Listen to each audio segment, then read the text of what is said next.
Call कर लीजिएगा।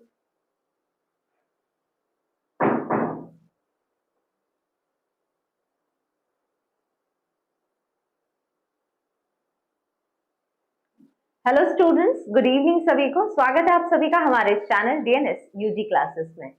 आप सभी को यहाँ पे जैसा आप इतना टाइम से वेट कर रहे थे हमारे इन क्लासेस का, जिसमें हम लोग लाइव यहाँ पे आप लोग को यूनिट वाइज क्वेश्चंस कराएं, वेरी शॉर्ट शॉर्ट और लॉन्ग आंसर क्वेश्चंस का, तो वो वेट आज खत्म होता है।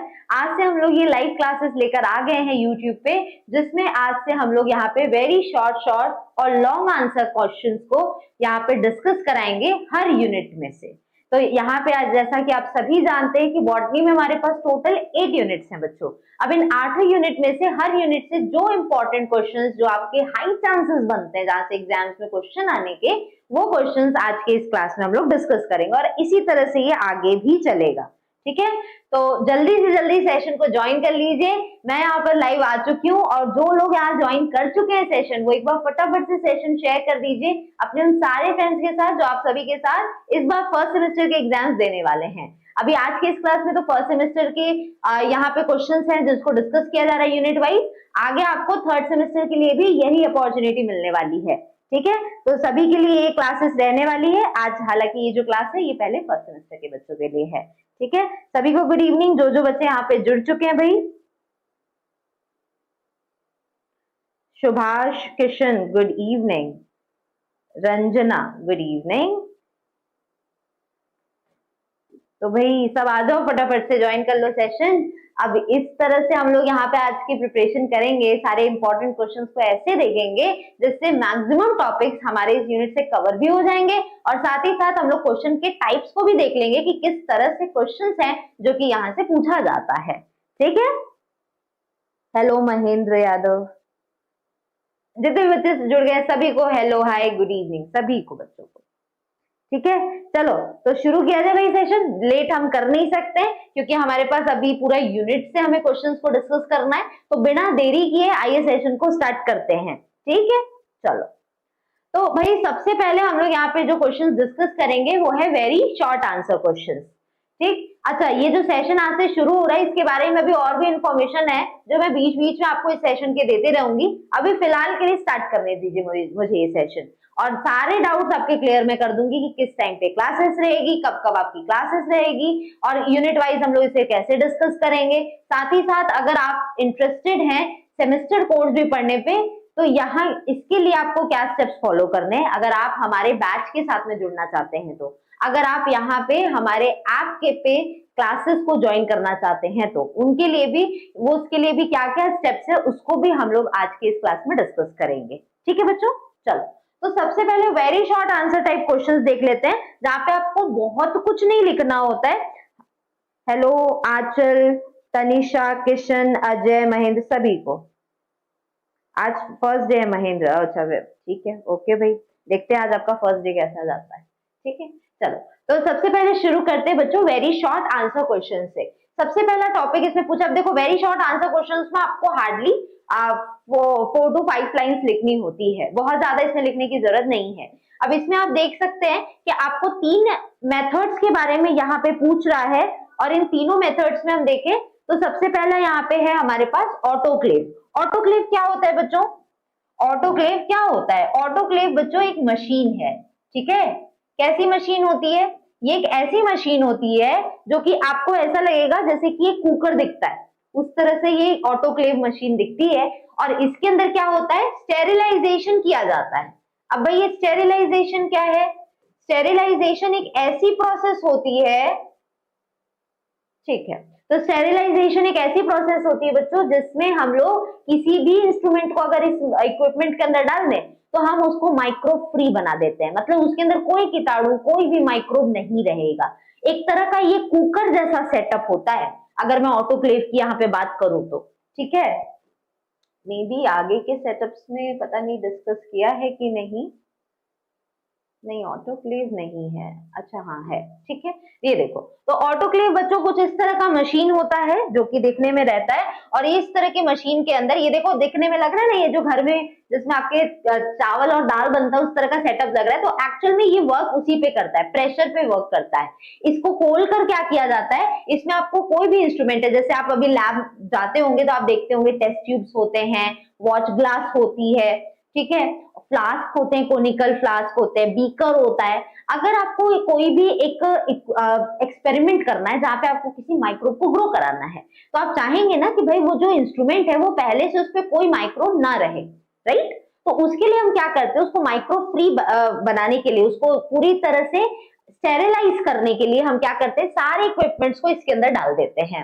अब लेकिन ये काम कैसे करता है, तो इसके अंदर पहले से थोड़ा सा पानी डाल दिया जाता है। अब हम सब जानते हैं कि कुकर के अंदर जब ये इसमें हीट करेंगे इसको, और ये जब पानी इसके अंदर जो रहेगा वो धीरे धीरे भाप बनने लगेगा, वेपर्स बनने लगेंगे, और फिर धीरे धीरे क्या होगा, इस इंस्ट्रूमेंट जितने भी हैं, जैसे वॉच ग्लास है, ठीक है, कोनिकल फ्लास्क है, ठीक, टेस्ट ट्यूब है, वॉच ग्लास इस तरह से है, ये सारे इंस्ट्रूमेंट्स को जब हम इसमें डालेंगे तो वेपर्स जो बनेंगे ना बच्चों, वो इसमें धीरे धीरे हवा के फॉर्म में इधर अंदर एंटर करने लगेंगे, बिकॉज पानी को हमने उबाला है, तो अब वो वेपर बनेगा, भाप बनेगा, वो सारे भाप इसके अंदर जाएंगे और इसको पूरी तरह से स्टेरिलाइज कर देंगे, माइक्रो फ्री बना देंगे। तो इसी के लिए बच्चों हम लोग ऑटोक्लेव मशीन का इस्तेमाल करते हैं। तो सिंपली अगर आपको शॉर्ट नोट्स में पूछता है तो आपको सिंपली यहाँ पे सिर्फ क्या लिख देना बच्चों, हर एक इक्विपमेंट का आपको प्रिंसिपल लिखना है, मतलब किस बेसिस पे ये काम करता है।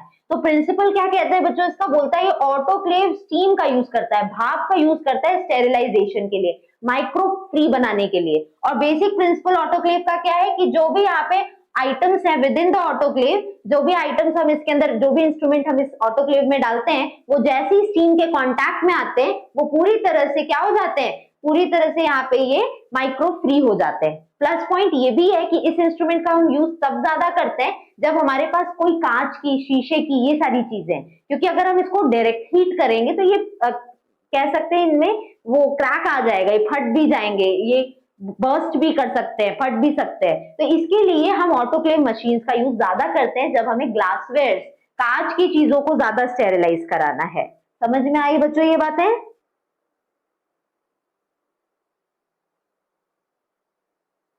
चलो जिनका जिनका भी आज फर्स्ट डे भाई देख लेते हैं, आपको तो आप लोग को लास्ट में पूछूंगी कि सेशन कैसा लगा, ठीक है। अभी तो कुछ बताने के लिए नहीं है, अभी तो मैं चीजों को समझा दूं, बाद में आप लोग से पूछूंगी, राइट।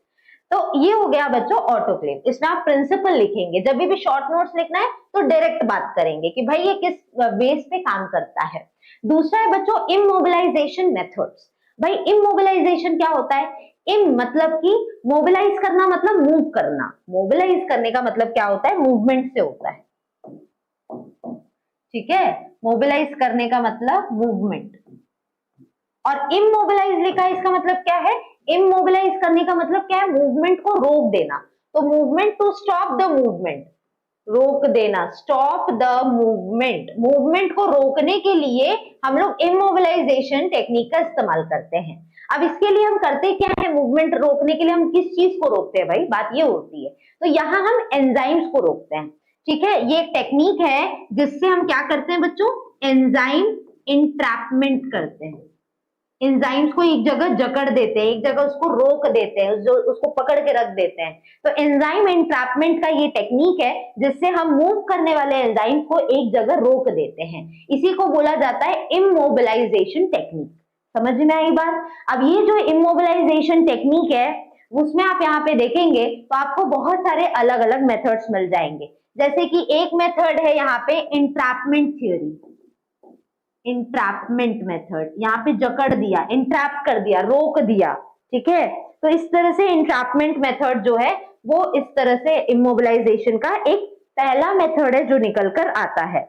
इसी के साथ साथ हमारे पास है नेक्स्ट टेक्निक जो है वो है एडजॉर्प्शन टेक्निक। यहाँ पे हम सरफेस लेवल पर एंजाइम्स को क्या कर लेते हैं, एडजॉर्ब कर लेते हैं। सरफेस पे जब एब्जॉर्प्शन होता है तो उसको बोलते हैं एडजॉर्प्शन, ठीक है। एक होता है यहाँ पे कोवैलेंट बाइंडिंग, यहाँ पे हम एक बॉन्ड के जरिए एंजाइम्स को रोक लेते हैं, ठीक है। और साथ ही साथ एक लास्ट आता है क्रॉस लिंकिंग।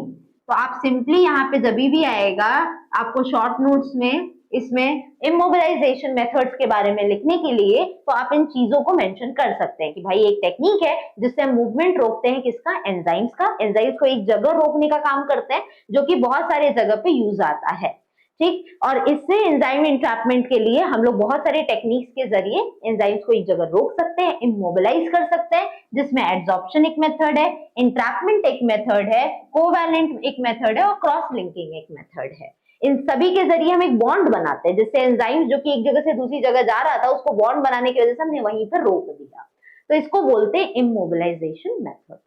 तीसरा क्या है बच्चों, लैमिनार एयर फ्लो। ये क्या है, ये भी एक तरह का माइक्रोबायोलॉजी के लैब में यूज होने वाला इंस्ट्रूमेंट है, ठीक है। आप सभी अपने कॉलेजेस में जहां पढ़ते होंगे वहां पे अगर बायोटेक्नोलॉजी आपका कोर्स चलता होगा बायोटेक का, तो वहां पे ये इंस्ट्रूमेंट जरूर होगा, लैमिनार एयर फ्लो का, ठीक है। और ये आपको यूनिट फर्स्ट में जितने भी आप देख सकते हैं, इस पूरे यूनिट में आपको इंस्ट्रूमेंट्स ही पढ़ने, इसलिए इस यूनिट का नाम ही है माइक्रोबियल इंस्ट्रूमेंटेशन, ठीक है। टेक्निक्स है इसका, माइक्रोबियल टेक्निक एंड इंस्ट्रूमेंटेशन, यही है ही पूरा यूनिट हमारा। केमिस्ट्री की भी क्लास चलेगी बच्चों, टेंशन नहीं लेंगे, ठीक है, सभी क्लासेस चलेगी, आपको उसका जो स्केड्यूल है वो मिल जाएगा, ठीक है। कम्युनिटी पोस्ट पर चेक करते रहिएगा। अब यहाँ पे अगर हम देखें तो जो लैमिनार एयर फ्लो है ये कैसे काम करता है। लैमिनार एयर फ्लो एक ऐसा सेटअप होता है जिसमें यहाँ पे एक फिल्टर पाया जाता है, ये आप अपने एग्जाम में जरूर लिखिएगा, और इस फिल्टर को बोलते हैं बच्चों हेपा फिल्टर। क्या बोलते हैं, हेपा फिल्टर्स। हेपा फिल्टर्स इतने बड़े बड़े ऐसे कह सकते हैं स्ट्रक्चर्स हैं जो कि सेटअप में होते हैं, जहां से अलग अलग लेयर से हवा निकल कर आती है, और ये हेपा फिल्टर से निकलने वाली जो हवा है वो एक जगह पे फ्लो करती है। इतना बड़ा सा एक सेटअप होता है, और इसका सेटअप का यूज हम क्यों करते हैं, यहाँ पे यूवी रेडिएशंस आते हैं, एक बड़ा सा एक जैसे आपके घर में कह सकते हैं ट्यूबलाइट लगी होती है ना, वैसे इतनी बड़ी सी इसमें ट्यूबलाइट लगी होती है जिसमें से यूवी रेज निकलते रहते हैं ब्लू कलर के, ठीक है। वो सारी रेज जो है वो उस सेटअप के जहां पे उसका प्लेटफॉर्म है वहां पर पड़ती है, और हम इसका यूज करते क्यों है, ताकि अगर हमें कोई भी माइक्रोब को ग्रो कराना है किसी एक फ्लास्क में या किसी एक पेट्री डिश में, तो उसके लिए हम क्या करते हैं, इस जगह पर ले जाकर काम करते हैं। ऐसा क्यों करते हैं, क्योंकि यहाँ पे जो सेटअप है इसमें ये जो हेपा फिल्टर्स है, इससे जो हवा निकल कर आती है वो हवा पूरी तरह से माइक्रोब फ्री होती है। अब आप बोलेंगे यही काम तो हम इस खुले हवा में भी, जैसे इस रूम में भी कर सकते हैं, नहीं, इसमें जो हवा है बच्चों उसमें माइक्रोब्स है, कोई भी माइक्रोब हो सकता है, क्या वो बैक्टीरिया हो सकता है, वो वायरस पार्टिकल्स हो सकते हैं, ठीक है, वो फंगस हो सकता है।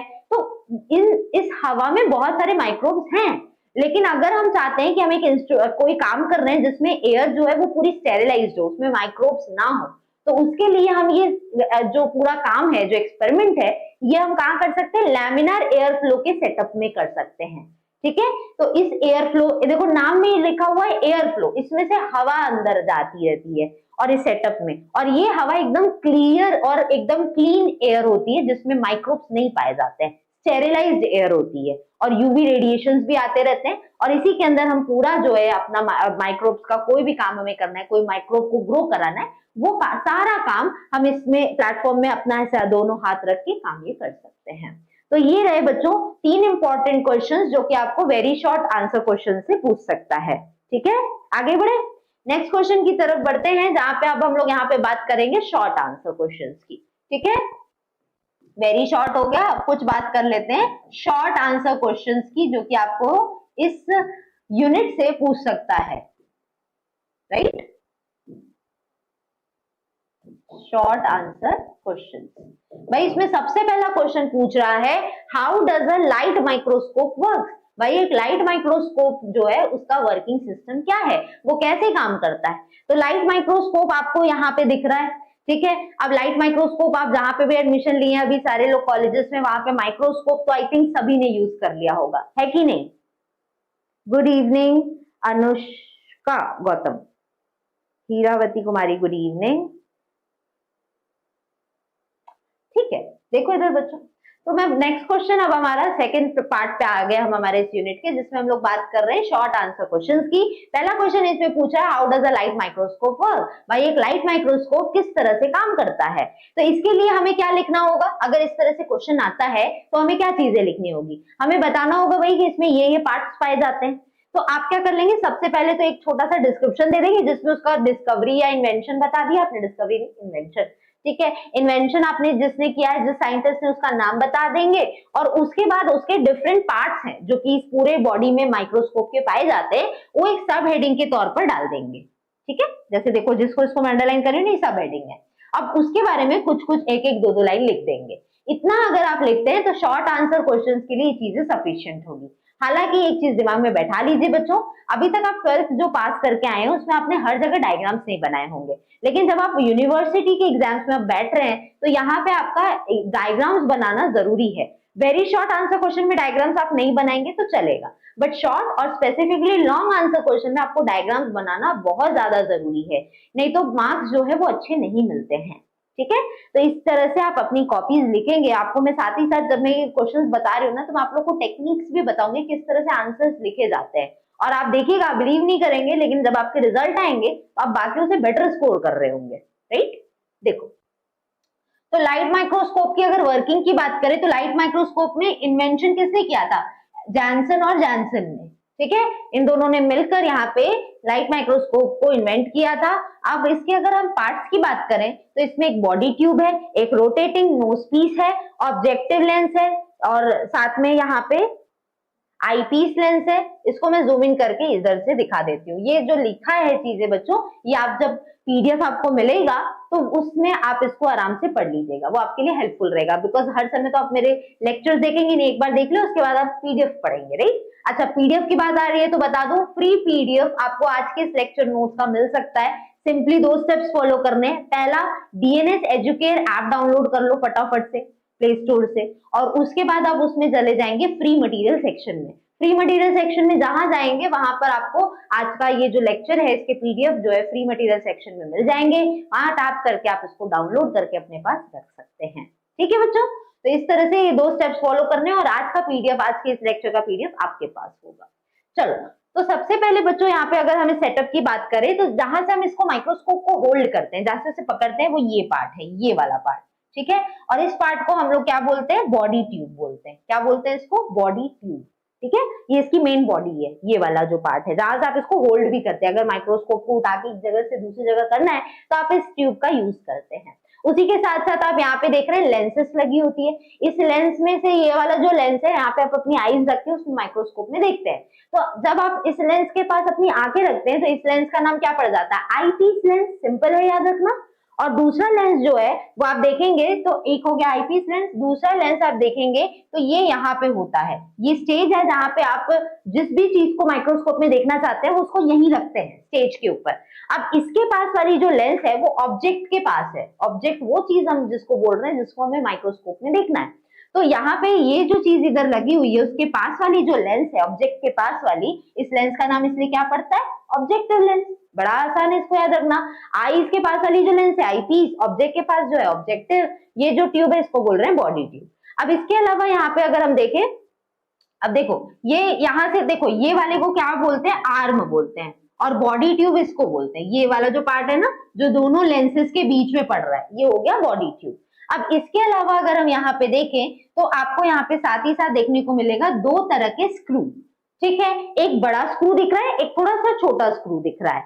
एक को बोलते हैं कोर्स एडजस्टमेंट नॉब और दूसरे को बोलते हैं फाइन एडजस्टमेंट नॉब, ठीक है।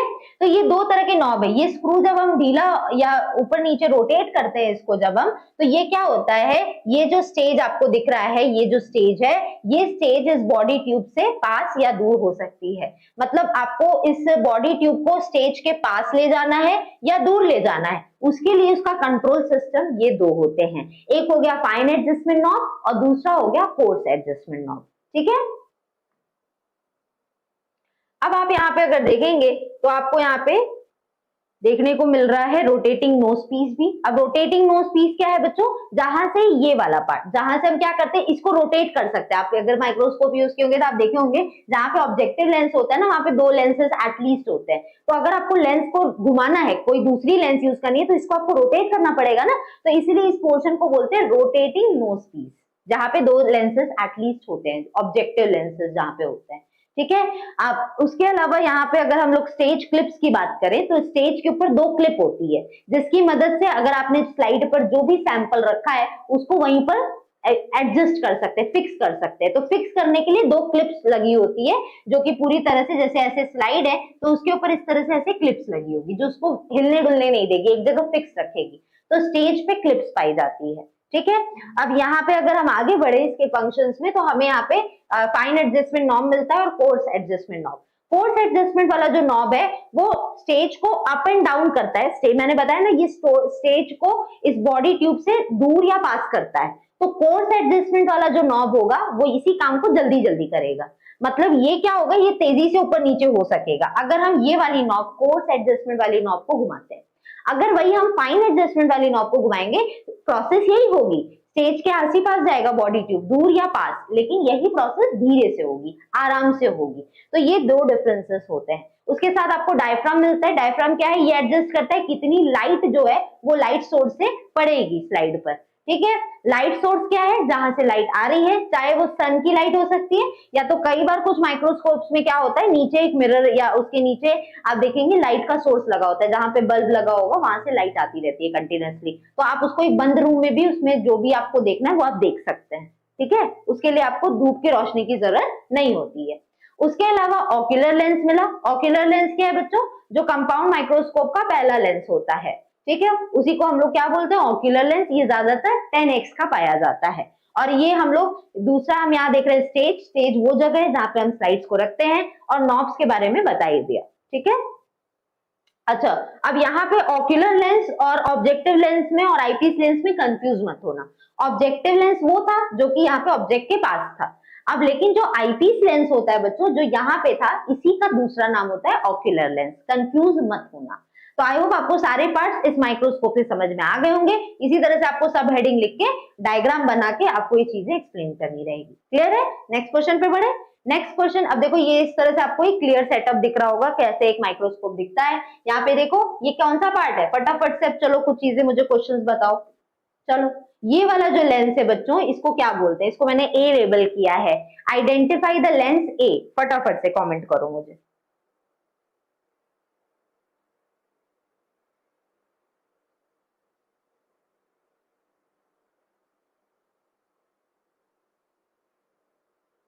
हेलो, गुड इवनिंग सभी को, जितने भी न्यू बच्चे अभी आए हैं।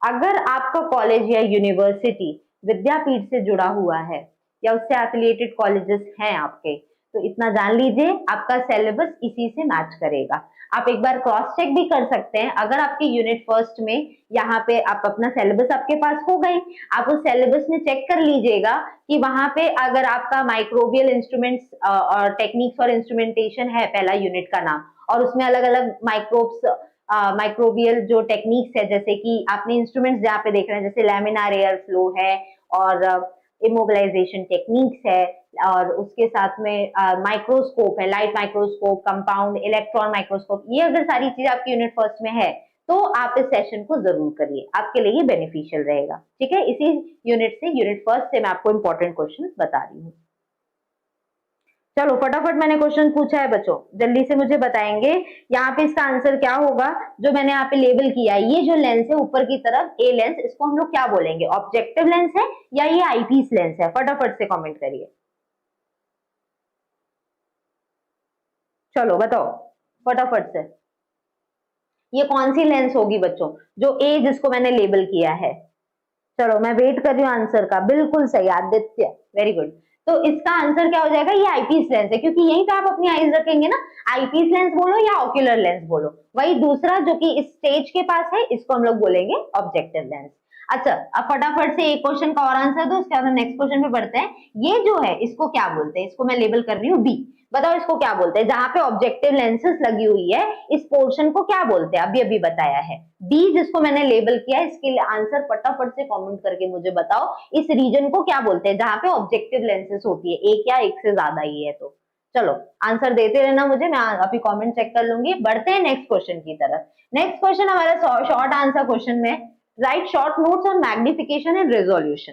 मैग्निफिकेशन और रेजोल्यूशन पे शॉर्ट नोट्स लिखना है, ठीक है। अब ये दोनों अलग अलग चीजें हैं और दोनों के बीच में एक आपको डिफरेंस पता होना चाहिए कि मैग्निफिकेशन क्या है और रेजोल्यूशन क्या है। देखो बच्चों ये एक ऐसा टॉपिक है, यहाँ से क्वेश्चन जरूर आता है एग्जाम में, मैग्निफिकेशन और रेजोल्यूशन से, ठीक है। तो इसको अच्छे से समझ लेंगे फटाफट से।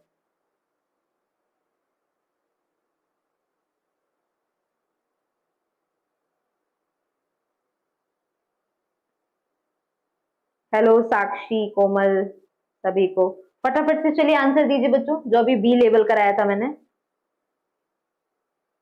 प्रिंट आउट आप शेयर कर लीजिए और उसको डाउनलोड कर लीजिए, अगर डाउनलोड का ऑप्शन है तो पीडीएफ का, और फिर आप उसको कहीं पे भी शेयर कर सकते हैं, ठीक है। चलो, और नहीं है तो फिर नहीं कह सकते कुछ, उसी में देख के आप पढ़ लीजिएगा। अपने पास, आपके पास ऐप तो रहेगा ही, उसी में ओपन करके देख लीजिएगा। तो बच्चों बी किसको लेबल किया है, बी क्या होगा फटाफट से बताएंगे, चलो जल्दी जल्दी।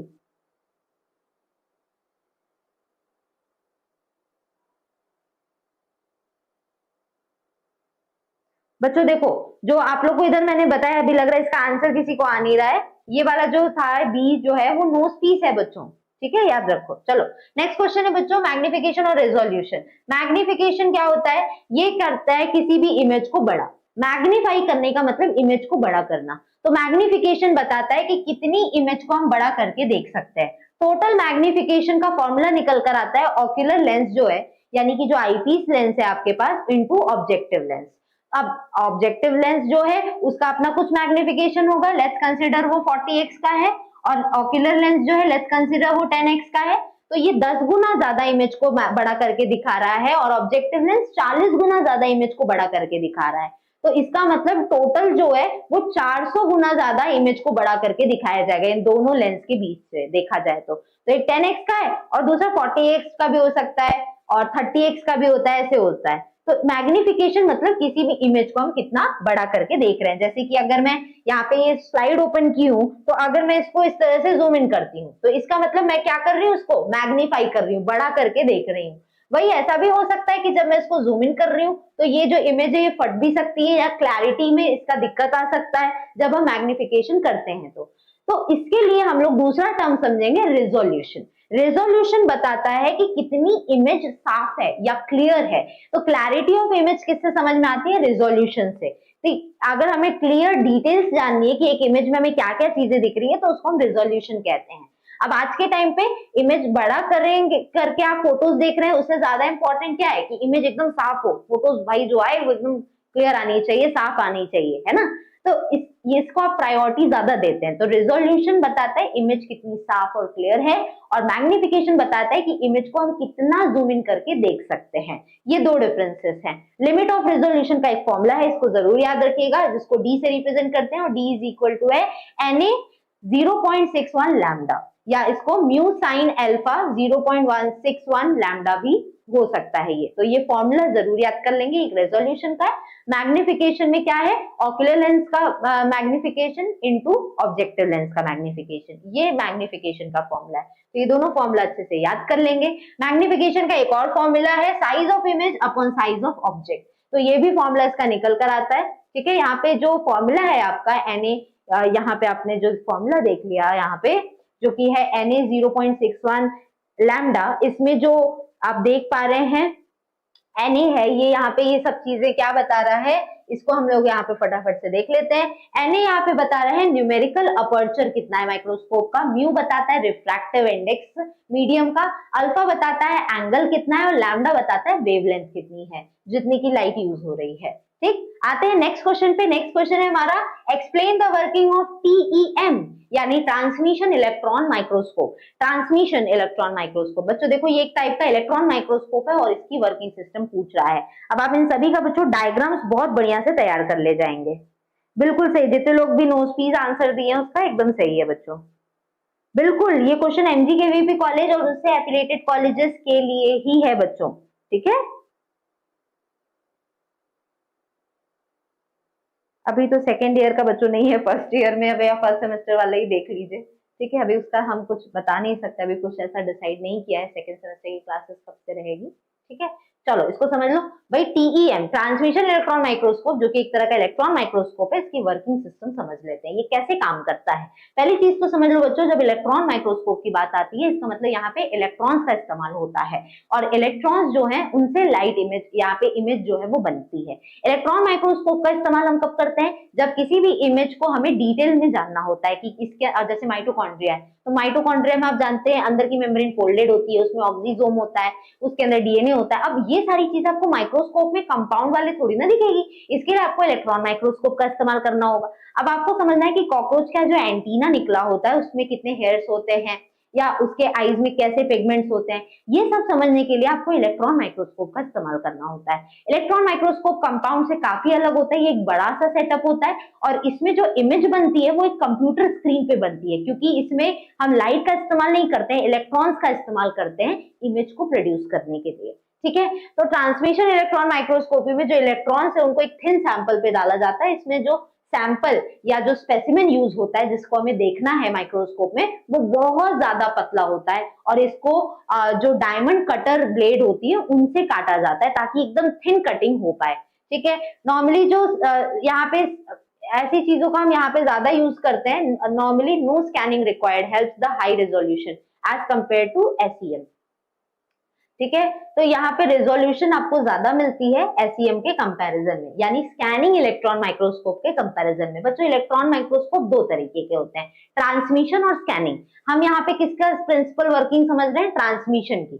ठीक है, अब इसको इस डायग्राम से फटाफट से समझ लो, आपको इसका सिस्टम बढ़िया से समझ में आ जाएगा। यहाँ पे आप देख रहे हैं तो बच्चों क्या दिख रहा है, यहाँ पे आप देख रहे हैं ढेर सारी लेंसेज हैं। हालांकि ये लेंसेज ग्लास की नहीं है, ये लेंसेज जो है इलेक्ट्रोमैग्नेटिक फील्ड से बनी है, यानी कि इलेक्ट्रोमैग्नेटिक फील्ड है, इलेक्ट्रॉन से ढेर सारे जिनकी एक फील्ड बनी है, इसमें क्या हो रहा है, इलेक्ट्रॉन की एक गन डाली जा रही है। इलेक्ट्रॉन गन यानी कि जहां से इलेक्ट्रॉन्स निकलेंगे। अब ये इलेक्ट्रॉन्स जब निकलते हैं तो ये पड़ते हैं एनोड पे। बच्चों एनोड क्या होता है, नेगेटिव होता है कि पॉजिटिव चार्ज, तो एनोड जो होता है ना बच्चों ये पॉजिटिव चार्ज होता है। अब जब पॉजिटिव चार्ज, इतने ढेर सारी इसकी फील्ड बनी हुई है, अगल बगल एक घेरा है, एक बाउंड्री है जो पॉजिटिव चार्जेस का है, तो इसमें क्या होंगे, जब इलेक्ट्रॉन्स जाएंगे, अब इलेक्ट्रॉन्स पे कैसा चार्ज होता है, नेगेटिव चार्ज होता है, तो जब इलेक्ट्रॉन्स इसके अंदर से जाएंगे तो वो सारे इलेक्ट्रॉन्स जो भी बिखर रहे थे इलेक्ट्रॉन गन से निकलने के बाद वो सब एक जगह आ जाएंगे। क्यों, क्योंकि जो पॉजिटिव चार्ज है वो इलेक्ट्रॉन को अपनी तरफ खींचेगा, पॉजिटिव और नेगेटिव ये दो चार्जेस अपने को एक दूसरे की तरफ अट्रैक्ट करते हैं, तो इसीलिए जो पॉजिटिव चार्ज की फील्ड है नोड की वजह से उसमें इलेक्ट्रॉन सारे अंदर खींचे चले आएंगे, जिसकी वजह से सारे इलेक्ट्रॉन जो भी बिखर रहे थे वो एक लाइन में आने लगेंगे। अब जब यहाँ से देखो ये बिखर रहे थे तो ये एक लाइन में आ गए। अब इसके बाद ये कौन से लेंस से जाते हैं, कंडेंसर लेंस से। कंडेंसर लेंस क्या करता है, सारी इलेक्ट्रॉन्स को एक जगह इकट्ठा कर देता है, कॉन्सेंट्रेट कर देता है, इसलिए इसके नीचे जो इलेक्ट्रॉन्स आ रहे हैं वो और एक जगह इकट्ठे हो गए। अब कंडेंसर लेंस से जो भी इलेक्ट्रॉन्स आ रहे हैं निकलकर वो सब पड़ते हैं स्पेसिमेन या हमारे सैंपल पे, जो बहुत थिन सैंपल है। उसके बाद इसमें से इलेक्ट्रॉन्स निकलते हैं जो ऑब्जेक्टिव लेंस से जाते हैं। ऑब्जेक्टिव लेंस से निकलने के बाद ये इंटरमीडिएट जो बीच में एक और लेंस पड़ता है उससे होते हुए जाते हैं, फिर एक प्रोजेक्टर लेंस से होते हुए ये एक स्क्रीन पर पड़ते हैं। अब यहाँ पे क्या होगा, जब ये स्क्रीन पे पड़ेंगे तो जितने इलेक्ट्रॉन्स यहाँ पे पड़े हैं उस तरह से यहाँ पे क्या होगा, ये सेटअप कनेक्टेड होता है एक कंप्यूटर स्क्रीन पे, जहां से इमेज जो है वहां पे बनकर आती है। तो इस तरह से एक ट्रांसमिशन इलेक्ट्रॉन माइक्रोस्कोपी जो है वो वर्क करती है। ठीक है, तो यहाँ पे देखो साफ लिखा हुआ है कि इसमें हाई एनर्जेटिक इलेक्ट्रॉन्स को इंटरैक्ट कराया जाता है सैंपल से। अब ये जो हमारा सैंपल या स्पेसिमेन है, इसके अंदर ना अलग अलग टाइप के एटम्स, देखो एटम से ही मिलकर कोई भी बॉडी बनती है। अब एटम्स के ऊपर जब इलेक्ट्रॉन्स पड़ते हैं तो भाई बॉडी का हर एटम एक जैसा नहीं है।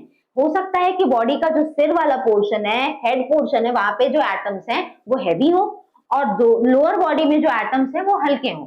तो इसमें देखने को क्या मिलेगा कि एटम्स किस तरह के हैं उस पर डिपेंड करता है कि वो कितने इलेक्ट्रॉन्स को अपने अंदर एब्जॉर्ब करेंगे। ठीक है, तो हमें देखने को मिलता है कि जो हैवी एटम्स हैं ये ज्यादा इलेक्ट्रॉन्स लेते हैं, जो हैवी वाले होंगे वो इलेक्ट्रॉन ज्यादा एब्जॉर्ब करेंगे, और जो लाइट एटम्स हैं वो एब्जॉर्ब कम करेंगे इलेक्ट्रॉन्स को। जिसकी वजह से क्या होगा, जिसने लाइट ज्यादा एब्जॉर्ब की इलेक्ट्रॉन्स की, वो क्या होगा, इलेक्ट्रॉन्स कम निकालने देगा अपनी बॉडी से। और जिसने क्या किया है, लाइट एटम्स जो है, जिसने इलेक्ट्रॉन्स को कम एब्जॉर्ब किया है, वहां से इलेक्ट्रॉन ज्यादा निकलेंगे। भाई सब ले ही लिया तो निकलेगा तो कम ही ना, या अगर लिया कम है तो निकलेंगे ज्यादा इलेक्ट्रॉन। तो उस तरह से अलग अलग टाइप के एटम्स एक ही बॉडी में अलग अलग टाइप से इलेक्ट्रॉन्स को एब्जॉर्ब करते हैं और फिर उसको रिलीज करते हैं। अब इंफॉर्मेशन निकल कर आती है जो इलेक्ट्रॉन्स निकले हुए हैं, और उसी से रिजल्ट में व्हाइट और ब्लैक इमेज जो है वो प्रोड्यूस होती है।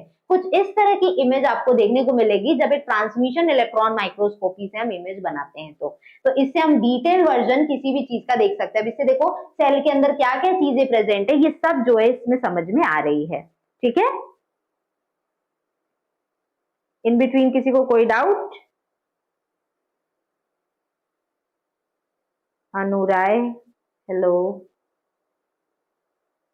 ठीक है, आगे बढ़े बच्चों, समझ में आ रहा होगा आई थिंक अभी का सेशन। तो ट्रांसमिशन इलेक्ट्रॉन माइक्रोस्कोपी के जरिए क्या हुआ कि जो सैंपल था उसमें कुछ एटम्स हैवी थे, हैवी वाले को चलो मैं ऐसे शेड कर दे रही हूँ एटम्स। अब सारे इलेक्ट्रॉन्स जब इस सैंपल पर पड़ेंगे तो होगा क्या कि जो हैवी एटम है वो इलेक्ट्रॉन्स को कम निकालेंगे अपनी बॉडी से, और जो लाइट इलेक्ट्रॉन है जिसको मैंने शेड नहीं किया वो लाइट एटम्स है। ठीक है, अब ये जो लाइट एटम्स है इस पे जब इलेक्ट्रॉन्स पड़ेंगे तो इससे इलेक्ट्रॉन ज्यादा निकलेंगे। अब ये जो इलेक्ट्रॉन्स इससे निकल रहे हैं या इन दोनों हैवी एटम से भी निकल रहे हैं, ये सारे इलेक्ट्रॉन्स को लेकर इमेज बनाई जाती है, और इस तरह से ये इमेज बनती है। ब्लैक एंड व्हाइट इमेज निकलती है, इलेक्ट्रॉन माइक्रोस्कोप पर नहीं बहुत कलरफुल इमेज निकलती है, ऐसा नहीं, ब्लैक एंड व्हाइट इमेजेस निकलती है। और इस तरह से कॉन्ट्रास्ट आता है, कुछ जगह डार्क कलर आते हैं, कुछ जगह लाइट कलर आते हैं, जिससे एक डिटेल व्यू हमें मिल पाता है। तो इसके लिए हम TEM का इस्तेमाल करते हैं। नेक्स्ट है बच्चों SEM। नेक्स्ट क्वेश्चन पूछ रहा है एक्सप्लेन वर्किंग ऑफ SEM यानी स्कैनिंग इलेक्ट्रॉन माइक्रोस्कोपी का फंक्शन पूछ रहा है, किस तरह से ये वर्क करते हैं। देखो सेम चीज है, सेम चीज है, जिस तरह से ट्रांसमिशन वाला काम कर रहा था ना वैसे ही स्कैनिंग वाला भी काम करता है, हालांकि कुछ डिफरेंसेस हैं उसको समझ लेंगे। अगेन देखेंगे हम यहाँ पे, तो इलेक्ट्रॉन की गन है, इस इलेक्ट्रॉन गन से क्या निकलेगा बच्चों, ढेर सारे इलेक्ट्रॉन्स इससे निकलेंगे। हालांकि जब इलेक्ट्रॉन निकलेंगे तो वो बहुत बिखरे हुए रहेंगे। अब जरूरी है कि इस सेटअप में हम सारे इलेक्ट्रॉन को एक जगह करें, उसके लिए हम किसका इस्तेमाल करेंगे, पॉजिटिव चार्ज का।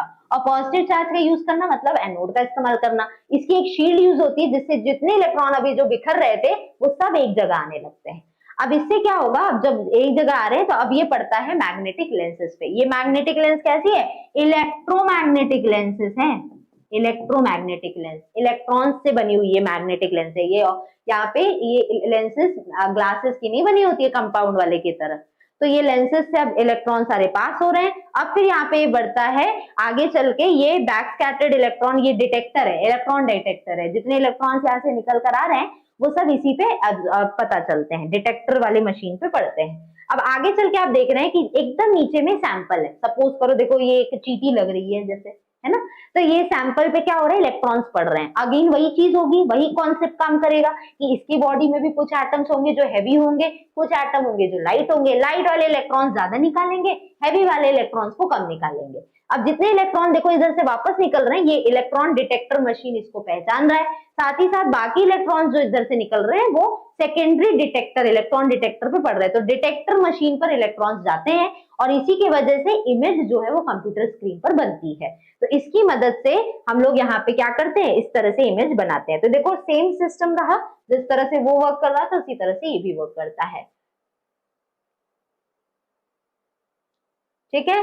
तो इसको हम लोग सैंपल को कलेक्ट करते हैं और फिर कंप्यूटर स्क्रीन पे इमेज बनती है। अब देखो इससे कैसी बढ़िया इमेज आ रही है। हम किसी भी स्ट्रक्चर को आराम से डिटेल में समझ पाते हैं जब हम ट्रांसमिशन इलेक्ट्रॉन माइक्रोस्कोपी का यूज करते हैं। जैसे देखो यहाँ पे इसका स्ट्रक्चर पूरा बाहर समझ आ रहा है कि नहीं, कैसा पैटर्न है, कैसा शेप है, ये सब समझ आ रहा है। तो हम TEM का इस्तेमाल ज्यादातर कब करते हैं, जब हमें 3D इमेज निकालनी होती है। हमें किसी इमेज का 3 डायमेंशन, 3 अलग अलग स्ट्रक्चर अलग अलग जगह से एंगल से देखना होता है, तब हम ट्रांसमिशन इलेक्ट्रॉन माइक्रोस्कोपी का इस्तेमाल करते हैं। बिल्कुल उसी तरह देखो ये कॉकरोच का हेड पोर्शन है। इस हेड पोर्शन में देखो ये एंटीना है, इसके हेयर लाइक स्ट्रक्चर है, इसका माउथ है, सब दिख रहा है। तो जब हमें बड़े सरफेस लेवल पे स्ट्रक्चर या शेप पता करना होता है किसी भी स्पेसिमेन का, तो हम TEM का इस्तेमाल करते हैं। जबकि हमें सेल या टिश्यू के डिटेल स्ट्रक्चर को अगर समझना है तो उसके लिए हम किसका इस्तेमाल करते हैं, SEM का इस्तेमाल करते हैं। ये रहा मेजर डिफरेंस SEM और TEM में। समझ में आ गया बच्चों? तो इस तरह से इमेज बनती है, ठीक है। और स्कैनिंग इलेक्ट्रॉन माइक्रोस्कोपी जो है वो ज्यादातर सैंपल का शेप बताता है, इसको याद रखना। रिजोल्यूशन जो है स्कैनिंग इलेक्ट्रॉन माइक्रोस्कोपी की इस तरह से देखने को मिल रही है, ठीक है बच्चों। इसी बीच में आपको ये बता दूं, अगर आप भी हमारे साथ यहाँ पे कोर्स के साथ में हमारा जुड़ना चाहते हैं, बिकॉज हमारा जो ये DNS चैनल है UG क्लासेस वाला, यहाँ पर हमारे फर्स्ट और थर्ड सेमेस्टर की क्लासेस रन करती है। और इस क्लासेस के अंदर हम हमारे बहुत सारे कोर्सेज को रन कराते हैं, जैसे BSc फर्स्ट और थर्ड सेमेस्टर के मैथमेटिक्स का कोर्स, बायोलॉजी का कोर्स, एग्रीकल्चर का कोर्स और BCom का कोर्स।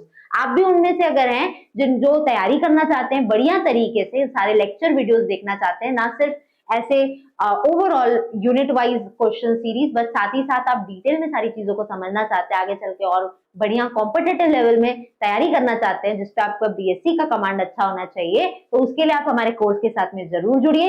हमारे कोर्स के अंदर आपको interactive live classes, hand retain notes, previous year के क्वेश्चन पेपर, और साथ ही साथ आप देख ही रहे होंगे कि किस तरह से हम YouTube पे फ्री में भी बहुत सारे आपको यूनिट वाइज क्वेश्चंस को भी सॉल्व कराते हैं, जो कि एग्जाम्स में मैक्सिमम टाइम आते भी हैं। इसके लिए आप हमारे प्रीवियस वीडियोस को भी चेक कर सकते हैं। बच्चों का बहुत बढ़िया रिस्पॉन्स रहता है हर साल कि मैम जो आप लोग पढ़ाते हैं वही हमारे एग्जाम्स में भी आता है, ठीक है। तो आप हमारे साथ इसके साथ जरूर जुड़ सकते हैं। कोर्स की पूरी ड्यूरेशन 3 महीने की है और वैलिडिटी पूरे 1 साल की है। पूरे कोर्स का आपका एक बार का पेमेंट सिर्फ 1250 रुपीज है, बहुत कम अमाउंट है। एक बार आपको पेमेंट करना है, पूरा कोर्स आपके पास होगा। साथ ही साथ DNS एजुकेयर आप डाउनलोड करना मत भूलिए, यहाँ से आपको आज की इस क्लास का फ्री PDF अवेलेबल हो जाएगा।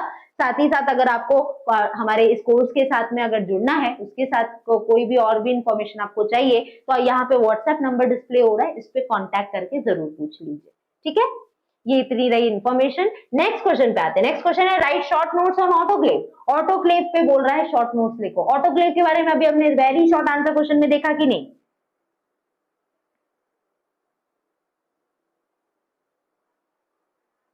देखो बच्चों, आप जिला किस में रहते हैं वो मैटर नहीं करता है। आप ये देखिए कि आपका जो कॉलेज या यूनिवर्सिटी है उसका सिलेबस इससे मैच कर रहा है कि नहीं। आप देखिए कि यूनिट फर्स्ट में बॉटनी में ये चीजें आप पढ़ रहे हैं कि नहीं। अगर ये चीजें आपने पढ़ी है, इसका मतलब मेरा जो सिलेबस है वो आपके सिलेबस से मैच कर रहा है और आप इसको पढ़ सकते हैं, क्योंकि क्वेश्चंस फिर यहीं से आएंगे अगर सिलेबस सेम है तो।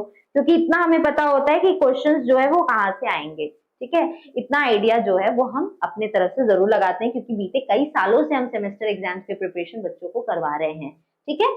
देखो, तो ऑटोक्लेव पे शॉर्ट नोट लिखने को बोला है। तो भाई देखो, ऑटोक्लेव मैंने क्या बताया, कुकर, एक प्रेशर कुकर जैसा होता है। और इसके बारे में ये भी बता दिया किस प्रिंसिपल पे काम करता है। अगर हमें कोई भी ग्लासवेयर, कोई भी शीशे वगैरह की चीज जो कि आपको एक बायोलॉजी लैब में मिल जाती है, उसको अगर आपको पूरी तरह से माइक्रो फ्री बनाना है, तो आप इस मशीन के अंदर वाटर डालिए, उसको हीट करिए और उसी के साथ आप इसमें डाल दीजिए ढेर सारे आपके ग्लासवेयर, चाहे वो आपका टेस्ट ट्यूब हो, चाहे वो आपका यहाँ पे बीकर हो, चाहे वो कोनिकल फ्लास्क हो, कोई भी चीज हो, आप वो सेटअप में डाल सकते हैं। उसके बाद इसको बंद कर दीजिए। इसमें जब प्रेशर बिल्डअप होगा तो अपने आप इसमें रखा हुआ पानी भाप बनने लगेगा और वो जो भाप है, वो जो वाटर वेपर है, वो धीरे धीरे इस इंस्ट्रूमेंट के अंदर जाने लगेगा और इंस्ट्रूमेंट के अंदर जाके ये इस इंस्ट्रूमेंट को पूरी तरह से माइक्रो फ्री बना देगा। यही है ऑटोक्लेव। तो ऑटोक्लेव की डेफिनेशन की बात करें तो ये प्रेशराइज चेंबर है, एक प्रेशर कुकर जैसा होता है, जिसका यूज कहाँ होता है, स्टेरिलाइजेशन, यानी कि माइक्रो फ्री बनाने के लिए किसी भी सेटअप को हम यूज करते हैं, और डिसइंफेक्शन के लिए, ताकि इंफेक्शन इसमें ना रहे, कोई माइक्रोब ना रहे। बाय कंबाइनिंग 3 फैक्टर्स, 3 चीजों का इस्तेमाल करके हम किसी भी इंस्ट्रूमेंट को माइक्रो फ्री बनाते हैं। पहला, समय। बहुत समय तक हम इसमें इंस्ट्रूमेंट्स को रख सकते हैं। दूसरा हाई प्रेशर, और तीसरा स्टीम यानी कि भाप। मेन तो स्टीम ही होता है, इसी प्रिंसिपल पे इसकी वर्किंग ही है कि ये कहता है कि जैसे ही ऑटोक्लेव में रखा गया स्टीम जो है वो इस स्टीम के साथ में सारे आइटम्स जो कि इसके अंदर इंस्ट्रूमेंट रखे हैं वो स्टीम के साथ में, भाप के साथ में जब कांटेक्ट में आते हैं तो नेचर कोई भी हो पार्टिकल, जो भी आपने मटेरियल डाला है, चाहे वो लिक्विड हो, चाहे वो प्लास्टिक हो, चाहे वो ग्लास की चीजें हो, वो सब यहाँ पे पूरी तरह से स्टेरिलाइज्ड हो जाती है। इस तरह से ऑटोक्लेव जो है वो वर्क करता है बच्चों। ठीक है, समझ में आई बात। यूजेस की बात करें तो ऑटोक्लेव का इस्तेमाल हम कब करेंगे? जब हमें स्टेरिलाइजेशन करना है, चाहे हम वो मेडिकल लैब में हो, चाहे वो आप किसी और भी जगह पे हो जहां पे आपको कोई भी इंस्ट्रूमेंट ऐसा चाहिए जिसमें माइक्रोब्स ना रहे, तो उस जगह पे आप स्टेरिलाइजेशन के लिए इसका इस्तेमाल कर सकते हैं। स्टेरिलाइजेशन के लिए ये बढ़िया टेक्निक इसलिए भी मानी जाती है क्योंकि कांच और शीशे जैसी चीजों को भी स्टेरिलाइज आप इस इक्विपमेंट में कर सकते हैं। ज्यादातर इनका यूज कल्चर मीडिया बनाने के लिए इस्तेमाल होता है। कल्चर मीडिया ऐसे मीडियम्स होते हैं जिसके अंदर हम माइक्रोब्स को ग्रो कराते हैं। किसी चीज को उगाना, ग्रो कराना कहलाता है कल्चर। तो कल्चरिंग हम किसकी करते हैं? माइक्रोब्स की, जैसे बैक्टीरिया को ग्रो कराना लैब में, फंगस को ग्रो कराना। ठीक है, तो इन सभी के ग्रोथ के लिए हमें कल्चर मीडिया के इस्तेमाल से हम ये काम करते हैं। तो अगर हमें इन मीडिया को बनाना है जिसमें माइक्रोब्स को ग्रो कराएं, तो हम उसके लिए इंस्ट्रूमेंट जब हम लेंगे तो उसको हम ऑटोक्लेव की मशीन में जरूर डालते हैं ताकि उनमें कोई भी माइक्रोब ना रहे। ठीक है, नेक्स्ट है बच्चों question, explain the working of oven. Oven या ओवन जिसे आप बोलते हैं, अब अवन ज्यादा बोला जाता है, तो ये जो ओवन है वो किस तरह से वर्क करता है और इसका इस्तेमाल हम किस लिए करते हैं, इसको हम देख लेते हैं। अब आप बोलेंगे भाई हमारे भी तो घर में ओवन है, ये जो ओवन है इसमें हम क्या करते हैं, पिज्जा रख देते हैं या ब्रेड रख देते हैं तो वो बेक होके बाहर आ जाता है। तो भाई जब हम यहाँ पे माइक्रोब्स इंस्ट्रूमेंट की बात कर रहे हैं तो यहाँ पे इसका इस्तेमाल भी तो इसी चीज के लिए होगा। तो ये एक बात तो सही है कि ओवन में कोई चीज गर्म होती है, लेकिन यहाँ पे हम क्या करते हैं, ये जो हॉट एयर ओवन है ये एक इलेक्ट्रिकल डिवाइस है। अगेन इसका भी इस्तेमाल हम ऑटोक्लेव की तरह ही करते हैं, यानी कि स्टेरिलाइजेशन के लिए। अगर हमें किसी इंस्ट्रूमेंट को माइक्रोब फ्री बनाना है तो उसके लिए हम अवन का यूज करते हैं, चाहे वो मेडिकल इंस्ट्रूमेंट यहाँ पे इक्विपमेंट हो या तो ड्राई हीट के लिए कोई सैंपल हो। अब ऑटोक्लेव में क्या था बच्चों कि जब हम स्टेरिलाइजेशन करते हैं तो वहां भाप जाता है, और भाप जाएगा तो कोई चीज गीली हो जाएगी। ठीक है, लेकिन अगर हम चाहते हैं कि हम किसी इंस्ट्रूमेंट को स्टेरिलाइज तो करें लेकिन उसको गीला नहीं होने देना है, हमें उसको ड्राई हीट करना है, सूखा उसको हीट कराना है, उसको स्टेरिलाइज करना है, तब ऐसे केस में हम ऑटोक्लेव का इस्तेमाल नहीं करेंगे। हम ऐसे केस में इस्तेमाल करेंगे अवन का, क्योंकि अवन जो है वो हीट करके स्टेरिलाइज तो करेगा ही, लेकिन साथ साथ स्टेरिलाइजेशन ऐसी रहेगी जिसमें माइक्रोब्स नहीं रहेंगे। समझ में आई बात? चलो आगे बढ़ते हैं। वर्किंग प्रिंसिपल क्या कहता है भाई इसका? ये बोलता है कि ढेर सारी गर्म हवा जो है वो ड्राई हीट स्टेरिलाइजेशन जो है उसमें इस्तेमाल होता है। और ये एक टाइप का ड्राई हीट स्टेरिलाइजेशन है जो कि ड्राई मटेरियल्स के लिए हम यूज करते हैं और ऐसे सब्सटेंसेस के लिए यूज करते हैं जो कि आसानी से गल नहीं सकते या गल जाते हैं, ऐसे substances that do not melt और catch fire under high temperature. अब पता चला हम इसमें कोई प्लास्टिक की चीज डाल देंगे तो पता चलेगा हाई टेम्परेचर वो पिघल जाएगा, तो उसके लिए हमें तो किसका यूज करना होगा? ऑटोक्लेव का। लेकिन हम ऐसे इंस्ट्रूमेंट्स को हीट करना चाहते हैं, ड्राई हीट, जिनका टेम्परेचर बहुत हाई होता है, जो इजीली पिघलते नहीं है, तो उसके लिए अगर हमें ड्राई हीट करना है, सूखा अगर हमें हीट करके स्टेरिलाइज करना है किसी इक्विपमेंट को, तब हम अवन का इस्तेमाल करते हैं। एक अवन इतना समझ लो, एक फ्रिज का आपके घर में जो होगा उसका आधा होता है लेंथ में, हाइट में, और वो इस तरह से दिखता है। ठीक है, इसके अंदर इस तरह से प्लेट होती है, ट्रे होती है। आप कोई भी इंस्ट्रूमेंट लीजिए जिसको आपको ड्राई हीट करना है, उसको इसके अंदर रखिए और फिर उसको बंद कर दिया जाता है। टाइमर सेट कर देंगे 10, 15, 20 मिनट, जितने मिनट का भी करना है। उसके बाद अपने आप ये बंद हो जाएगा, ये इंस्ट्रूमेंट, आप बंद करेंगे और उसके बाद जब इसमें से आप चीजों को निकालेंगे, हालांकि वो गर्म होगी तो आपको ग्लव्स की मदद से इसको निकालना होगा और फिर आप देखेंगे तो वो ड्राई हीट स्टेरिलाइज पूरी तरह से हो चुके होंगे। ठीक है, अब जो इसके अंदर गर्म हवा होती है वो डिस्ट्रीब्यूटेड होती है पूरे ओवन में। फैन एक लगा होता है इसके अंदर और उस फैन की मदद से इसमें जो भी हवा, गर्म हवा निकलती है वो हर जगह डिस्ट्रीब्यूट होती है, जिसकी वजह से जो है this prevents the rising of hot air towards the top. इसकी वजह से क्या होता है, गर्म हवा सिर्फ ऊपर की नहीं जाती है, हर जगह पहुंचती है। ठीक है, तो हीटिंग, ताकि अच्छे से इंस्ट्रूमेंट आपने कहीं भी रखा हो इस पूरे ओवन के अंदर, चाहे ऊपर या नीचे, हर जगह प्रॉपर इक्वल हीटिंग होती है, क्योंकि इसके अंदर फैन लोकेटेड होता है जो गर्म हवा को हर जगह डिस्ट्रीब्यूट करता है। समझ में आ गया बच्चों किस तरह से अवन काम करता है। अब अगर यूजर्स की बात करें तो हॉट एयर अवन का यूज हम क्या करते हैं, स्टेरिलाइज यानी माइक्रो फ्री इंस्ट्रूमेंट बनाने के लिए यूज करते हैं। जैसे ग्लासवेयर हो गया, कोई मेटल का इक्विपमेंट हो गया, या कोई पाउडर भी हो गया, उसको भी हम माइक्रो फ्री बना सकते हैं। क्योंकि पाउडर को अगर आप ऑटोक्लेव में डाल देंगे तो वो तो गीला हो जाएगा, तो यहाँ हम पाउडर्स को भी यूज कर सकते हैं। इससे साथ साथ माइक्रो ऑर्गेनिज्म जो कि हमारे सेटअप में है, किसी भी इंस्ट्रूमेंट में है, वो पूरी तरह से खत्म या डिस्ट्रॉय हो जाते हैं। तो इस तरह से हम लोग यहाँ पे इस तरह का यूज हम करते हैं। ये पूरा देखो एक डायग्राम है किस तरह से एक अवन होता है। इसके अंदर देखो इस तरह से प्लेट्स लगी होती है और साथ ही साथ इसके अंदर देखो इस तरह से होल्स भी होते हैं, ठीक है। और यहाँ पे देखो इसको हम रेगुलेट टाइमर वगैरह यहाँ से लगाते हैं, इसमें लाइट्स जलती है और इसके अंदर ये ट्रे है, इसी के अंदर हम ले जाके कोई भी इक्विपमेंट रख सकते हैं और फिर इसको बंद कर दिया जाता है। इस तरह से हमारा ये जो अवन है ये काम करता है बच्चों, ठीक है। आ जाओ नेक्स्ट इक्विपमेंट पे आते हैं। नेक्स्ट इंस्ट्रूमेंट के बारे में पूछा, देखो मैंने इस तरह से इस पीडीएफ को डिजाइन कराया है कि मैक्सिमम टॉपिक आपके इस यूनिट के आ जाएं, ताकि 1 घंटे के अंदर जो आप ये हमारा वीडियो देख रहे हैं इसके अंदर आपका पूरा यूनिट कवर हो जाए। चाहे वो शॉर्ट आंसर क्वेश्चन हो, लॉन्ग आंसर क्वेश्चन हो, वेरी शॉर्ट हो, सभी को एक साथ ले लिया जाए तो सारे टॉपिक्स ऑलमोस्ट कवर हो जाएंगे, ठीक है। तो ये आपके लिए बड़ा बेनिफिशियल रहेगा, है ना। आ जाओ, अब ऑलमोस्ट हमारा जो सेशन है वो यहाँ पे खत्म होने वाला है बच्चों, तो टेंशन नहीं लेना है, ऑलमोस्ट खत्म होने वाला है। 10-15 मिनट और लगेगा, पेशेंटली अच्छे से देख लो बस, ठीक। सेंट्रीफ्यूज की वर्किंग पूछ रहा है भाई। सेंट्रीफ्यूज एक ऐसा मशीन है ना जो कि सेंटर पे बहुत तेजी से घूमता है, रोटेट करता है, ठीक है। और इस तरह से रोटेट करता है कि इसमें जो हैवी पार्टिकल अगर है उस लिक्विड के अंदर, वो अपने आप नीचे बैठ जाते हैं और जो हल्के पार्टिकल है वो अपने आप सरफेस पे आ जाते हैं। इस तरह के प्रिंसिपल पे सेंट्रीफ्यूज नाम का मशीन काम करता है।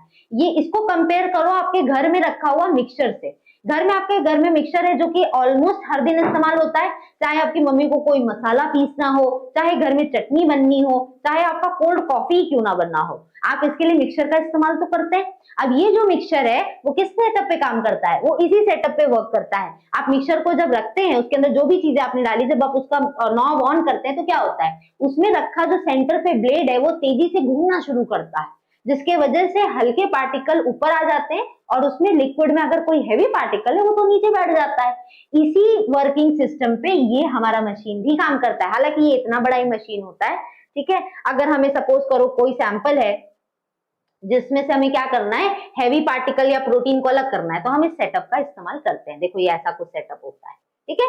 इसमें आपको देखो ढेर सारे छोटे छोटे होल्स दिख रहे होंगे। इसके लिए छोटे छोटे ट्यूब्स होते हैं जिनका यूज होता है, इतने बड़े बड़े होते हैं और ये नीचे से ना थोड़े कोनिकल होते हैं, ऐसे होते हैं, ठीक है। हालांकि जो आप टेस्ट ट्यूब यूज करते होंगे वो ऐसे होते हैं, सिलेंड्रिकल होते हैं, लेकिन ये वाले नीचे से ऐसे कोनिकल होते हैं। अब ये ट्यूब आप लेंगे, इसके अंदर आपको जो भी फ्लूइड डालना है, जिसमें से आपको हैवी पार्टिकल और लाइट पार्टिकल अलग करना है, उस ट्यूब को लेकर आप इस किसी होल में एक में डाल देंगे।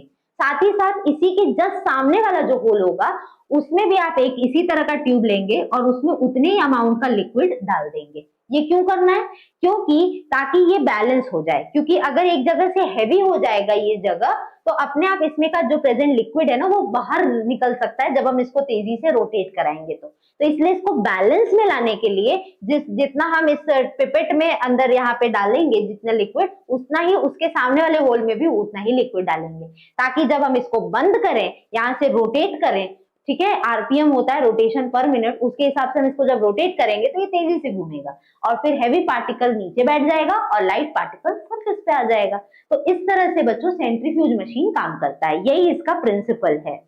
समझ में आ गया सभी को?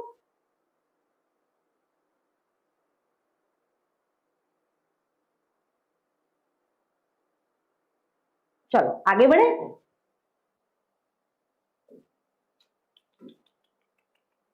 ठीक है, तो वर्किंग प्रिंसिपल क्या कहता है भाई, कि ये बोलता है कि अगर हम हाई स्पीड पे रोटेशन कराते, किसी चीज को घुमाते हैं इस सेंट्रीफ्यूज मशीन में, तो जो हैवी पार्टिकल है, जो डेंसर पार्टिकल है, वो नीचे सेंटर पे आ जाएगा, जबकि जो लाइट और लेस डेंस पार्टिकल है वो सरफेस पे आ जाएगा। ठीक है, तो इस तरह से ये वर्क करता है। नेक्स्ट क्वेश्चन है हमारा, state the working principle of colorimetry और स्पेक्ट्रोफोटोमेट्री।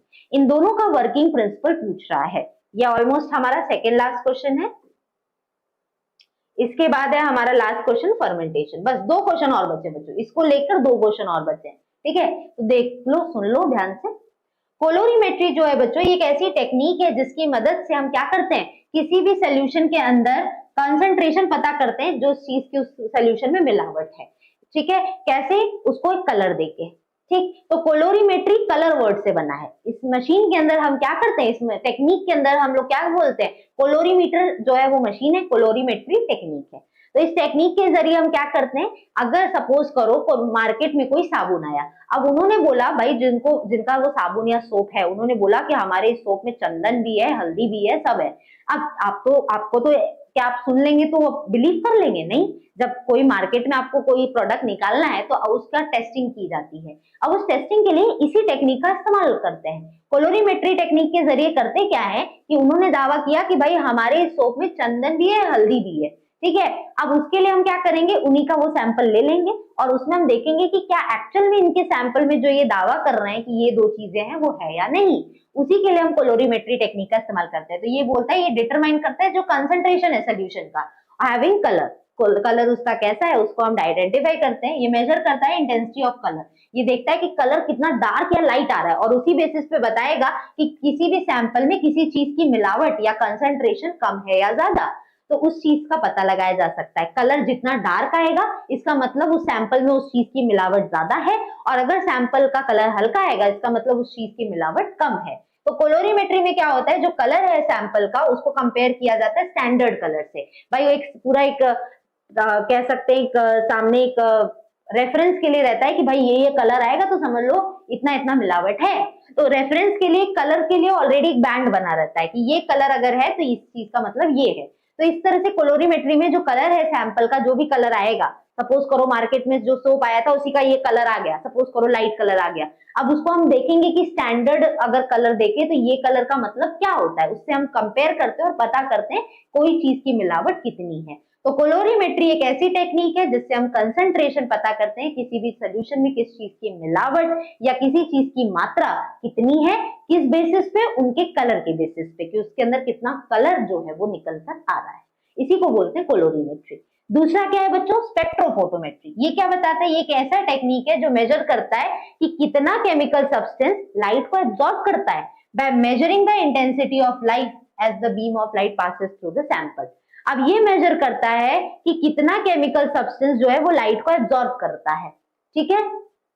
कैसे करता है ये, bye measuring the intensity of light. ये मेजर करता है कि कितनी लाइट उस सैंपल में से पास हो रही है और वो उसी को एब्जॉर्ब करके ये सैंपल सोल्यूशन में बताएगा कि केमिकल सब्सटेंस ने कितना लाइट एब्जॉर्ब किया। इसको बोलते हैं स्पेक्ट्रोफोटोमेट्री। स्पेक्ट्रोफोटोमीटर जो है वो इंस्ट्रूमेंट है जिसकी मदद से हम इस टेक्निक को करते हैं, ठीक है। और इसके दो मेन पार्ट्स होते हैं, एक स्पेक्ट्रोमीटर होता है, स्पेक्ट्रा यानी कि लाइट होती है, कलर होता है, और दूसरा होता है फोटोमीटर। देखो दो वर्ड से मिलकर ये बना है स्पेक्ट्रोफोटोमीटर। स्पेक्ट्रा यानी कि ढेर सारी लाइट और फोटोमीटर यानी कि सन की लाइट। तो स्पेक्ट्रोमीटर जो कि लाइट प्रोड्यूस करता है with in a selected colour, एक सिलेक्टेड कलर की एक लाइट प्रोड्यूस करेगा, और जो फोटोमीटर है वो मेजर करेगा कि लाइट की इंटेंसिटी कितनी ज्यादा है, वेवलेंथ कैसी है। तो ये जो टेक्निक है, ये जो इंस्ट्रूमेंट है, स्पेक्ट्रोफोटोमेट्री टेक्निक है, स्पेक्ट्रोफोटोमीटर इंस्ट्रूमेंट है, इसके जरिए हम इन दो चीजों का पता लगाते हैं। पहला कलर कौन सा आया और दूसरा लाइट की इंटेंसिटी कितनी है। इन दो चीजों का पता लगाने के लिए हम स्पेक्ट्रोफोटोमेट्री का इस्तेमाल करते हैं। आई थिंक ये दोनों चीजें क्लियर होगी, कोलोरीमेट्री और स्पेक्ट्रोफोटोमेट्री। देखो स्पेक्ट्रोफोटोमेट्री का सैंपल बता दिया है, इसको समझ लो कैसा होता है ये, ठीक है। ये देखो अब यहाँ पे क्या हो रहा है, एक लाइट की सोर्स आ रही है। अब देखो ये एक कॉन्वेक्स लेंस से पास हो रही है जिसकी वजह से सारी पैरेलल लाइट एक जगह जाने लगेगी। अब एक जगह जाने के बाद में ये किससे पास हो रही है, प्रिज्म से जा रही है। अब हम सब जानते हैं कि जब एक व्हाइट लाइट प्रिज्म से जाती है तो वो लाइट को बिखेर देता है 7 कलर में। तो आप देख पा रहे यहाँ विबग्योर देखने को आपको मिल रहा है। जब प्रिज्म से व्हाइट लाइट गई तो सारी ये लाइट बिखर कर 7 कलर्स में डिवाइड हो गई। अब ये सारी कलर्स में से हम क्या कर रहे हैं कि एक बड़ी सी लाइन है, एक बैरियर होता है जो सारी लाइट को रोक देता है, लेकिन किसी एक कलर की लाइट को हम पास होने देंगे जो कि उस सैंपल में जाएगा, ठीक है।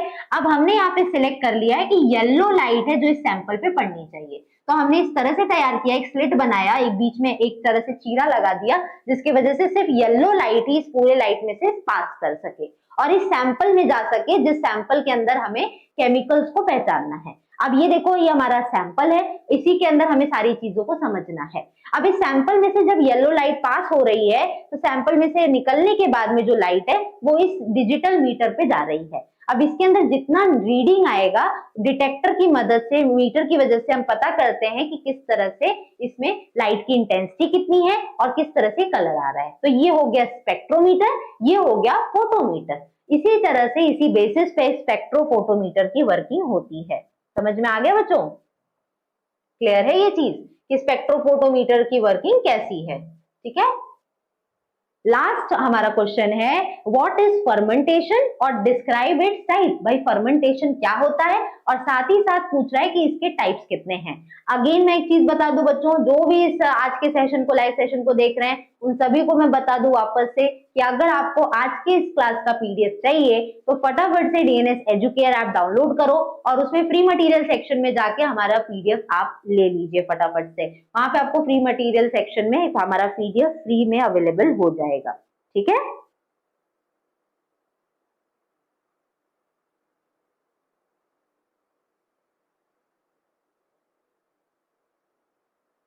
तो बच्चों जिसको भी पीडीएफ में स्क्रीनशॉट या डाउनलोड करने का ऑप्शन नहीं आ रहा है, वो आप सिंपली, आप ऐप तो है ही, आप उसमें ओपन करके उसको देख लीजिए। ठीक है।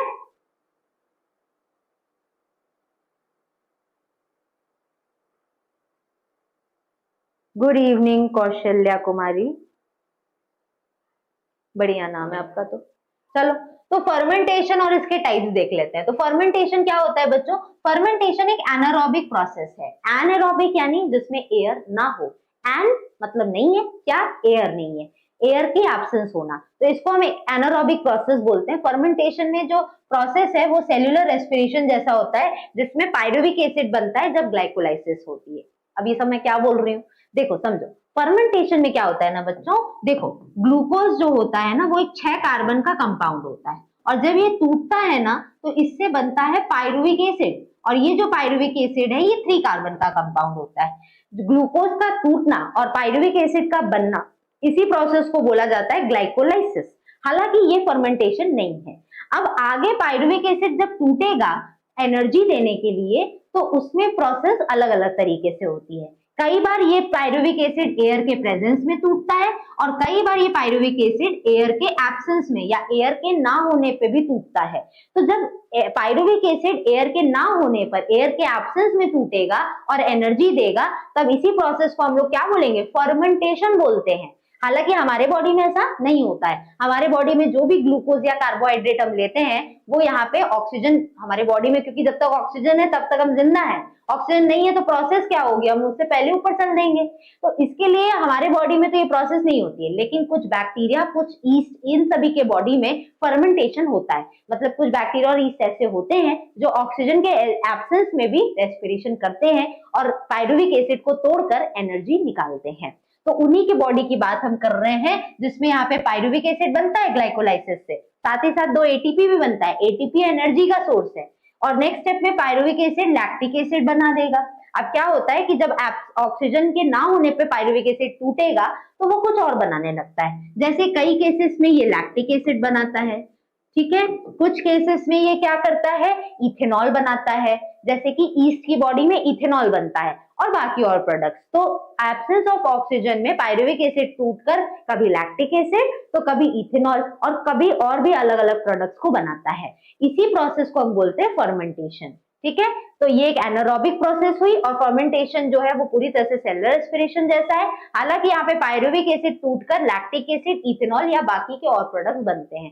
साथ ही साथ 2 एटीपी भी बनता है, जो कि बहुत कम एनर्जी है, तो इसमें एनर्जी ज्यादा नहीं बन पाती। अब टाइप्स ऑफ फर्मेंटेशन की अगर हम बात करें तो कुछ होमो फर्मेंटेशन है, जिसमें एक ही टाइप का प्रोडक्ट बनेगा। होमो मतलब एक जैसा, एक ही टाइप का प्रोडक्ट इसमें बनता है। हेट्रो फर्मेंटेशन में क्या होता है? अलग अलग टाइप का प्रोडक्ट बनता है। जैसे अगर मैं बोलूं लैक्टिक एसिड फर्मेंटेशन है, तो इसमें क्या बनेगा? लैक्टिक एसिड बनेगा। ये कई बार हमारे बॉडी में होता है। जैसे कई बार हम हैवी एक्सरसाइज कर लेते हैं तो आपके हाथ और पैर के मसल्स में दर्द होता है ना।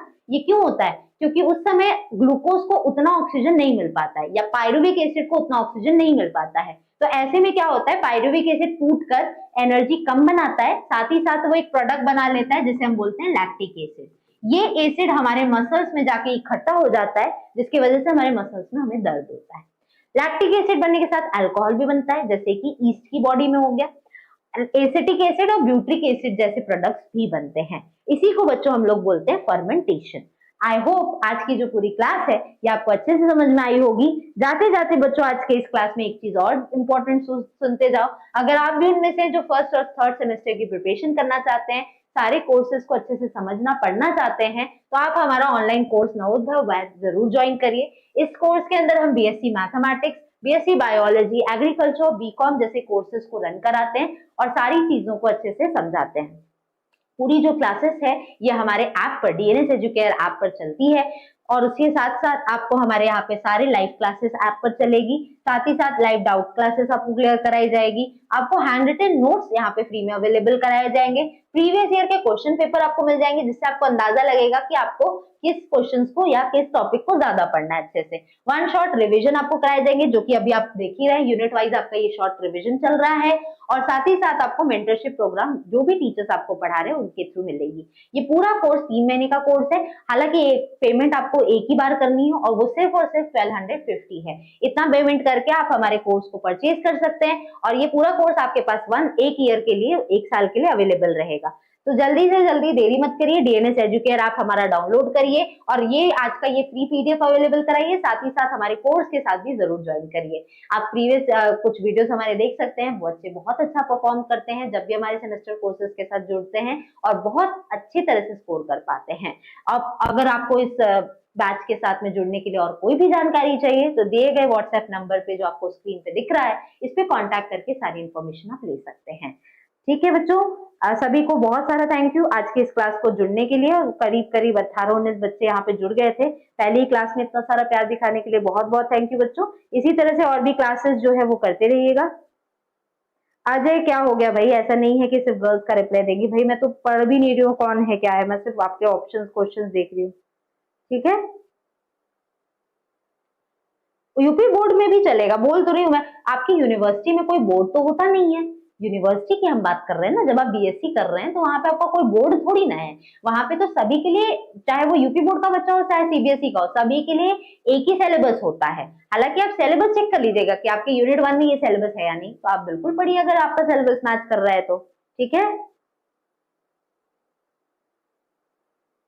तो बच्चों कोमल देखो, अगर डाउनलोड कर लिया, यहाँ पे आपके पास अवेलेबल है बट डाउनलोड और शेयर का ऑप्शन नहीं आ रहा है, तो आप उसको सिंपली जब आपको पढ़ना होगा तो आप ऐप में ओपन करके उसको पढ़ लीजिएगा। सिंपल सी बात है। ठीक है, चलो तो thank you everyone for joining this session. जल्दी मिलेंगे नेक्स्ट क्लास में जिसमें हम लोग यूनिट 2 के क्वेश्चंस को करेंगे। हालांकि अभी रुक जाओ, इसके साथ हम लोग अभी जो नेक्स्ट क्लास आपकी रहेगी उसमें हम लोग यूनिट 1 के एमसीक्यू क्वेश्चंस को डिस्कस करेंगे। बिकॉज ऐसे बहुत सारे बच्चे होंगे जिनका भी यूनिवर्सिटी में मिड टर्म वगैरह होने वाला होगा या पूरा पेपर एमसीक्यू बेस्ड पे रहने वाला होगा, तो उसके लिए हम लोग ना सिर्फ थियोरी क्वेश्चन सॉल्व करा रहे हैं बल्कि साथ ही साथ हम लोग यहाँ पे एमसीक्यू क्वेश्चंस को भी लेकर आ रहे हैं। तो जल्दी जल्दी आप लोग वेट मत, यहाँ पे वेट जरूर करिएगा। नेक्स्ट क्लास में हम लोग यहाँ पे एमसीक्यू सीरीज लेकर आएंगे इसी यूनिट की, यूनिट 1 की। तो वेट करते रहिएगा, जल्दी मिलेंगे नेक्स्ट क्लास में। अभी के लिए इतना ही रहेगा बच्चों, थैंक यू।